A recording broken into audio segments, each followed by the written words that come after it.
Hey guys, तो कैसे हो आप लोग। आज हम देखने वाले हैं रॉन्ग टर्न 5 की एक्सप्लेनेशन, जो कि रिलीज हुआ था 2012 में और जिसका डायरेक्टर थे डिक्लेन ओब्रियन। दोस्तों, इस मूवी के बारे में मैं कुछ इंटरेस्टिंग हिडन फैक्ट्स आपको इस वीडियो के आखिर में बताऊंगा। दोस्तों, आपको एक रिक्वेस्ट है, अगर आप हमारे चैनल में नए हैं तो पहले प्लीज सब्सक्राइब कर लीजिए, फिर शुरू करते हैं।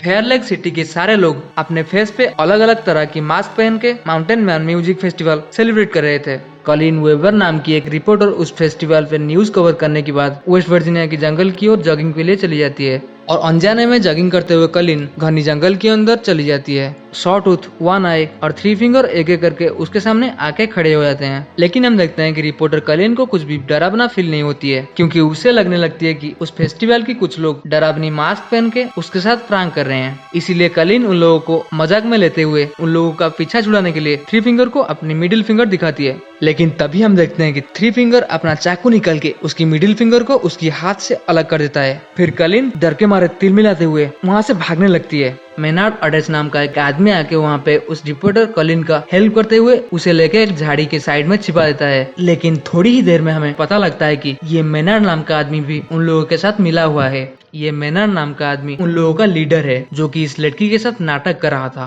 फिर वो उस लड़की को एक कुल्हाड़ी के जरिए हमला करके मार देता है। फिर वो तीनों ब्रदर्स वहाँ पे आके कॉलिन की बॉडी को उठा के अपना घर ले जाके इसकी बॉडी को काट के दावत उड़ाते हैं। तभी हम देखते हैं मेनार्ड को उन ब्रदर्स के ऊपर चिल्लाते हुए, क्योंकि उन लोगों ने किसी को मारने के बाद उन लोगों ने उसका सबूत ना मिटा के वहाँ से चले आते हैं। फिर मूवी के अगले सीन में हम देखते हैं police officer sheriff Angela, Kevin wigs आपस में बात करते हुए उस जंगल के बीच में से अपने पुलिस वैन में जा रहे होते हैं।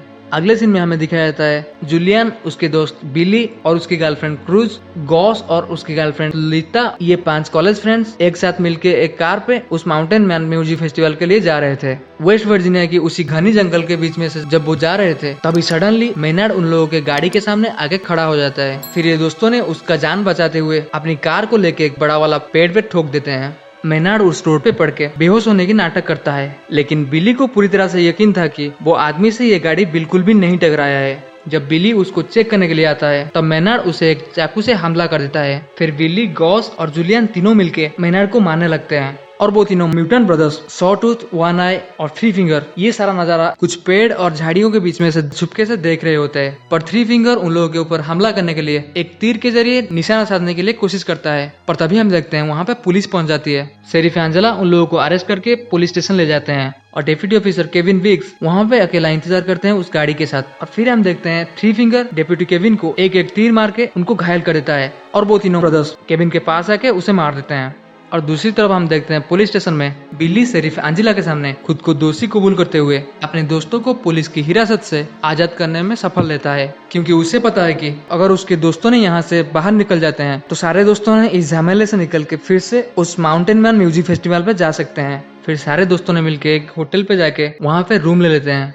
यहाँ पे शेरिफ एंजेला को पता लगता है कि मेनार्ड ओडेट्स एक बहुत ही बड़ा वांटेड क्रिमिनल है, इसीलिए वो अपने हेड ऑफिस से इन्फॉर्म कर देते हैं कि वांटेड क्रिमिनल मेनार्ड पकड़ा गया है और वो आके उसे ले जाए। और हेड ऑफिस वाले बोलते हैं वो उससे सुबह होने के बाद आके ले जाएंगे। और मेनार्ड शेरिफ एंजेला को बोलता है कि सुबह तक यहाँ पे कोई भी नहीं बचेगा।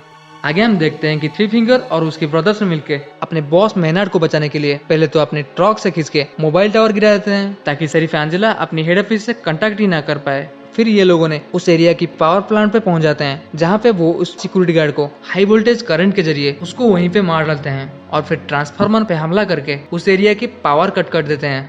बिली की गर्लफ्रेंड क्रूज जब उसके पास खाना पहुंचाने के लिए पुलिस स्टेशन के लिए निकलती है, तब थ्री फिंगर उसे फॉलो करने लगता है। क्रूज बहुत ही डर के मारे भागते हुए थ्री फिंगर के हाथों पकड़ा जाता है और वो क्रूज की पेट को काट के उसकी बॉडी पार्ट को जिंदा वहीं पे रास्ते पे बैठ के खाने लगता है। इसके बाद हम देखते हैं जूलियन पुलिस स्टेशन पे पहुंचता है। बिली जूलियन को अपनी गर्लफ्रेंड क्रॉस के बारे में पूछता है, पर जूलियन बोलता है कि मेरे यहाँ आने से 20 मिनट पहले ही वो पुलिस स्टेशन के लिए निकल चुकी थी। पर तभी हम देखते हैं मेनार्ड एक किलर स्माइल देते हुए बोलता है कि वो यहाँ तक कभी नहीं पहुंचेगी, क्योंकि वो अब तक डेड बॉडी बन चुकी होगी। आगे लीता और उसकी बॉयफ्रेंड गॉस को हम होटल पे इंटीमेट होते हुए देखते हैं, जो कि इनके लिए आखिर बार साबित होने वाला है। फिर लीता को हम शावर लेने के लिए जाते हुए देखते हैं और तभी उनकी किसी ने दरवाजा नॉक करता है। गॉस जब दरवाजा खोल के देखता है कि वहाँ पे वाना ही खड़ा होता है और गॉस को लगता है कि ये कोई ड्रंक आदमी है और वो उसे कुछ बोल के दरवाजा बंद कर देता है। और कुछ देर के बाद दरवाजा फिर से नॉक होता है। इस बार जब गॉस गुस्से में जाकर दरवाजा ओपन करता है तो वहाँ पे सॉटूथ खड़ा होता है। तभी सॉटूथ और वानाई ने मिलके गॉस को पकड़ के वहाँ से ले जाते हैं और लीता को जब सब कुछ सही नहीं लगती है, वो उसकी बॉयफ्रेंड गॉज की चिल्लम चिल्ली सुन के जब बाहर आता है, तब वहाँ नहीं उसे भी दबोच लेता है। फिर शेरिफ एंजेला के हस्बैंड जैसन कार्टर उसके लिए खाना लेके पुलिस स्टेशन पे पहुंचता है और जैसन वहाँ से खाना देके निकल जाता है।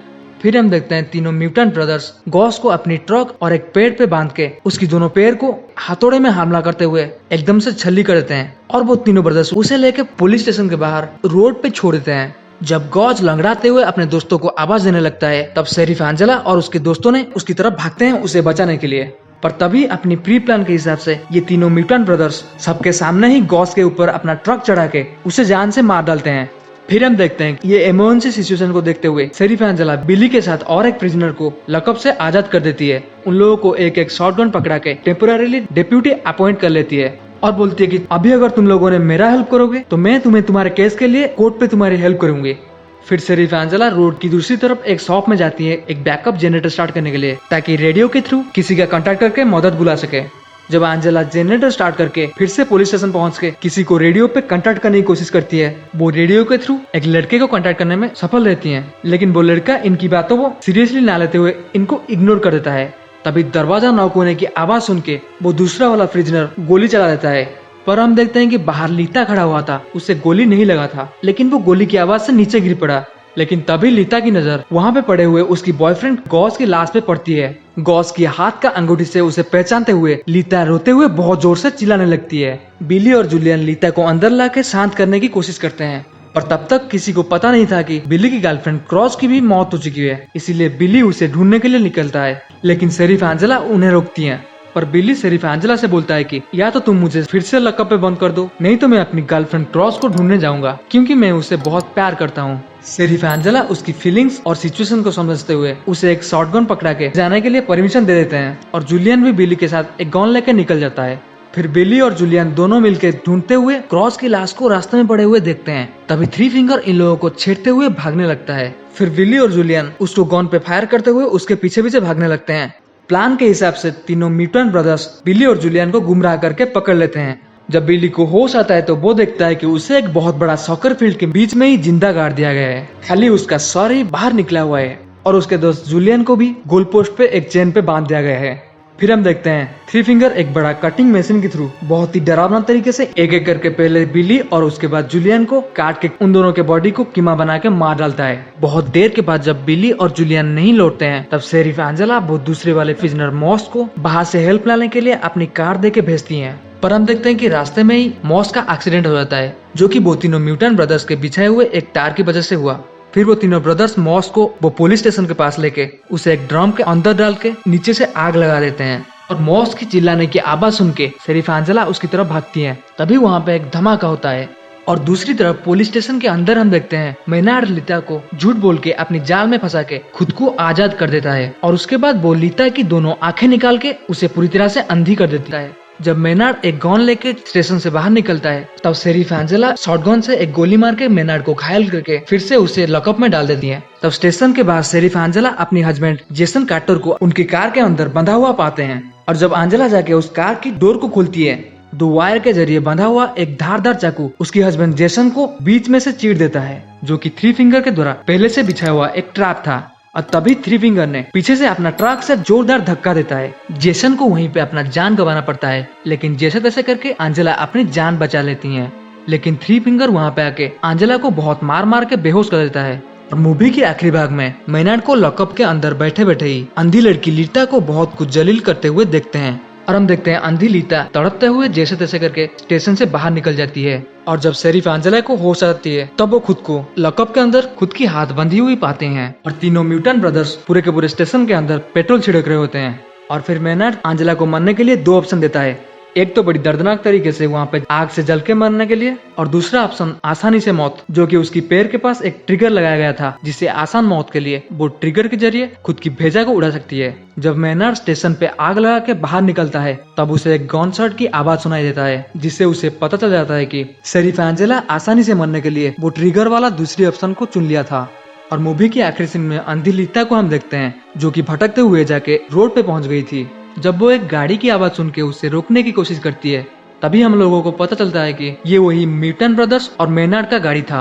और आखिर में थ्री फिंगर गाड़ी से उतर के लीता को गाड़ी के अंदर ले जाता है, जहाँ पे मेनार्ड उसकी वेलकम करता है। और फिर क्या ये लोगों ने उसे लेके चले जाते हैं और यहीं पे हम लोगों ने रंगटन 5 की एंडिंग होते हुए देखते हैं। दोस्तों चलिए देख लेते हैं इस मूवी के बारे में कुछ इंटरेस्टिंग फैक्ट्स। दोस्तों क्या आपको पता है बोरिस्लाव एलेव जो थ्री फिंगर की कैरेक्टर में दिखते हैं वो एक 37 साल का बुल्गेरियन एक्टर हैं जो कि रंगटन सीरीज की थर्ड पार्ट में भी थ्री फिंगर का रोल प्ले किए थे। लेकिन आपको शायद पता नहीं होगा, रंगटन 1 पे जूलियन रिचिंग्स, रंगटन 2 डेड एंड मूवी पे जेफ स्कॉटन और रंगटन 4 पे दो एक्टर सीएन स्किन और ब्लेन साइफरदा ये लोगों ने थ्री फिंगर की रोल प्ले किए थे। और यही रंगटन 5 में जो वन आई की कैरेक्टर पे थे उनका नाम राडोस्लाव पार्वानोव है जो कि रंगटन 6 लास्ट रिजोर्ट पे थ्री फिंगर का रोल प्ले किए थे। दोस्तों अगर आपने अभी तक रंगटन 6 लास्ट रिजोर्ट की एक्सप्लेनेशन नहीं देखा है तो आप जाके देख सकते हैं, लिंक नीचे डिस्क्रिप्शन में दिया गया है। और इसके अलावा रंगटन सीरीज की दूसरे सारे पार्ट्स की एक्सप्लेनेशंस हमारे चैनल पे है, आप जाके देख सकते हैं। तो गाइज अगर आपने अभी तक हमारे चैनल को सब्सक्राइब नहीं किया है तो पहले प्लीज सब्सक्राइब कर लीजिए। See you in next video. Thanks for watching guys, bye bye.